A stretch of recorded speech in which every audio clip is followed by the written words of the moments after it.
एक अजीब अंतरिक्ष यान तेजी से बहते झरने पर चुपचाप उतरा और फिर उसमें से एक एलियन बाहर निकला। उसने धीरे धीरे जाते हुए अंतरिक्ष यान को गंभीर चेहरे से देखा। उसने बस एक लोहे का बक्सा पत्थर पर रखा, फिर धीरे धीरे ढक्कन खोला और उसमें से एक कप निकाला। कप में हिलते हुए रहस्यमय जेली जैसे पदार्थ को देखकर और उसे पूरा पी गया। जल्द ही उसके शरीर में कुछ होने लगा। उसके चेहरे के भाव से ही पता चल रहा था। जल्द ही उसका शरीर गल गया और धीरे धीरे टूट गया और डीएनए कोशिका श्रृंखलाएं भी तेजी से बिखरने और मरने लगीं। विघटित शरीर सीधे समुद्र में गिर गया और मनुष्यों को बनाने की उनकी योजना अभी शुरू ही हुई थी। मृत्यु के बाद डीऑक्सीजनेशन और हेपाटिक एसिड लगातार पुनर्गठित हो रहे थे और जल्द ही ताज़ी मानव कोशिकाएं पैदा हुईं।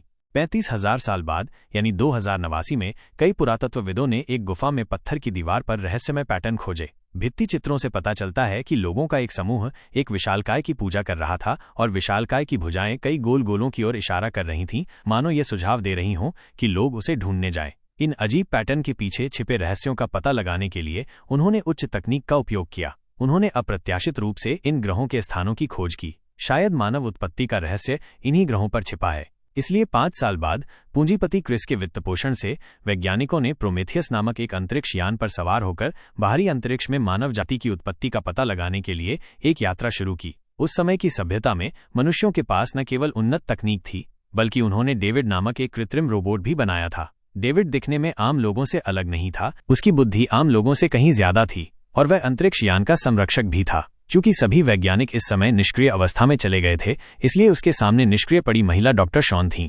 जब अंतरिक्ष यान आखिरकार 2.5 साल की यात्रा के बाद अपने गंतव्य पर पहुंचा, तो शॉन पहली वैज्ञानिक थीं जो स्वचालित रूप से जाग गईं। फिर अंतरिक्ष यान में हर कोई डेविड के जगाने पर एक एक करके निष्क्रियता से जाग गया। इस समय स्क्रीन से बाहर चलने वाला व्यक्ति क्रिस था, जो इस योजना का प्रायोजक था। क्रिस की कई साल पहले मृत्यु हो चुकी थी और अब हम जो देख रहे हैं वो सिर्फ उसका एक वीडियो है और डेविड को क्रिस ने विशेष रूप से उसकी सेवा करने के लिए बनाया था। क्रिस का दावा है कि मानव जाति की उत्पत्ति का पता लगाने की यह यात्रा वो और उसकी पोती मीरा अपनी क्षमता के भीतर मानव जाति के लिए कर रहे हैं। जो कोई नहीं जानता वो ये है कि ये क्रिस की एक बहुत बड़ी साजिश है और असली मकसद इस अवसर का लाभ उठाकर एलियन अमरता तकनीक प्राप्त करना है।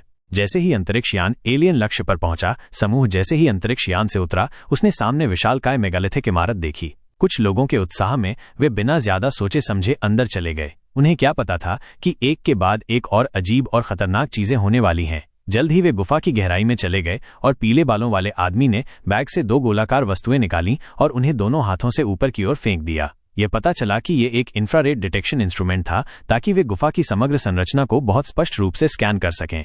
इसलिए वैज्ञानिक जल्दी से सफेद रोशनी और छाया के निशान का पीछा करते हुए भागे। उन्हें ये देखकर आश्चर्य हुआ कि आखिरी सफेद छाया वाला आदमी अचानक जमीन पर गिर गया, मानो उसका सिर किसी दरवाजे जैसी वस्तु से दबा दिया गया हो। जब वे जांच करने के लिए वहां गए तो सचमुच यहां एक एलियन लाश पड़ी थी और उसकी गर्दन टूटी हुई थी। ये पता चला कि अभी जो दृश्य देखा गया वो यहां हुई एक असली घटना का वीडियो था।